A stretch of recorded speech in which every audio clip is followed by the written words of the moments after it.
Hi, my name is Josie Clee, and today I'll be reading from Margaret Lambert's award-winning book, Longing to Live, Journey with Chronic Fatigue Syndrome and Fibromyalgia. So far I have read to you the testimonials, the foreword, and the introduction. Today I'll be reading Uncertainty and Fear from Chapter 9, Challenge and Change. Uncertainty and fear. Uncertainty about the state of your health from day to day has a psychological impact, giving rise to hesitancy, uncertainty, and fear about how you live your life, for it is never really unknown what is manageable. Before having chronic fatigue syndrome and fibromyalgia, I was confident about my ability to do things and about planning for my life.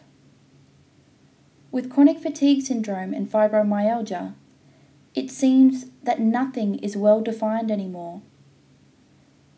It is impossible to plan with any degree of certainty.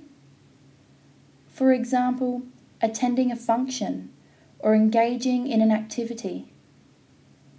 With no set pattern of symptoms and intensity, nor any consistency about energy levels and subsequent effects, I have repetitively struggled to know what is manageable. With such uncertainty, I have often become hesitant and fearful about my ability to engage in life's various activities, and I have come to view myself and imagine that others also view me as being unreliable. In prioritizing my energy, I have found it necessary to withdraw from contacting people, and for many years I was not reliable enough to become involved in regular community activities such as school council or other interest groups, and I felt that I was viewed by others as an unwilling contributor to community life. In contrast, prior to chronic fatigue syndrome and fibromyalgia, I had enjoyed being an active member of the local communities in which we lived. For me, one of the most difficult challenges of chronic fatigue syndrome and fibromyalgia is the uncertain and shifting boundaries of the condition. It is frustrating not to have an accurate energy barometer to know how much energy is available before reaching the danger zone. Time and time again, I would struggle with the disappointment and confusion that came with feeling wiped out following engagements when there was no indication that I was using borrowed energy, which placed me at risk of setback. Unlike other illnesses with an identifiable cause, chronic fatigue syndrome and fibromyalgia is erratic and unpredictable, and there seems to be no certainty about what is manageable at any particular time.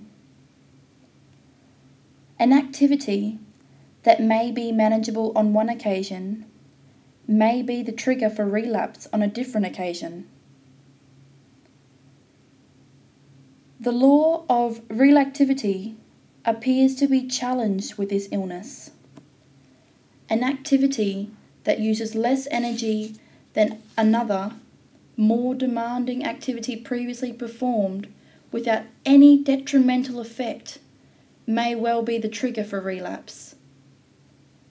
It seems that there is always a need to keep a tally of how much energy has been used, keeping in mind also that energy is expanded in all physical, emotional, and psychological responses. It becomes impossible to know the balance of energy when all the influences on our energy supply are not easily measurable, and we do not know the total amount of energy already used, or remaining. It is this unpredictability that gives rise to uncertainty and a loss of confidence in knowing exactly what can be managed by an individual experiencing chronic fatigue syndrome and fibromyalgia. I have always regarded myself as one of the fortunate ones with chronic fatigue syndrome and fibromyalgia, whose illness has been characterized by recurrent bouts rather than permanent states of fatigue with periods of time to maintain a quality of life. Others may remain incapacitated on a more permanent basis and may have only brief periods where they feel alive. Whilst feeling fortunate on one hand, I have felt teased by the hint of a more active and healthy life on the other hand, during episodes of better health that were then followed by another setback. With chronic fatigue syndrome and fibromyalgia, there are ongoing lessons about unpredictability and adjusting to the fact that we are not always in control of our own lives, and that there is a greater force at play. At this point in time, chronic fatigue syndrome and fibromyalgia challenges medical understanding. The pathway of individual patients is uncertain and irregular, and forces us to revise our values and our ideas about how the world should be, and to risk feeling insecure. That's it for now. I'll be back soon to read more of Longing to Live, Journey with Chronic Fatigue Syndrome and Fibromyalgia. For more on Margaret and her writing, you can visit her website at www.margaretlambert.com or connect on your favourite social media channel. We hope you tune in again soon.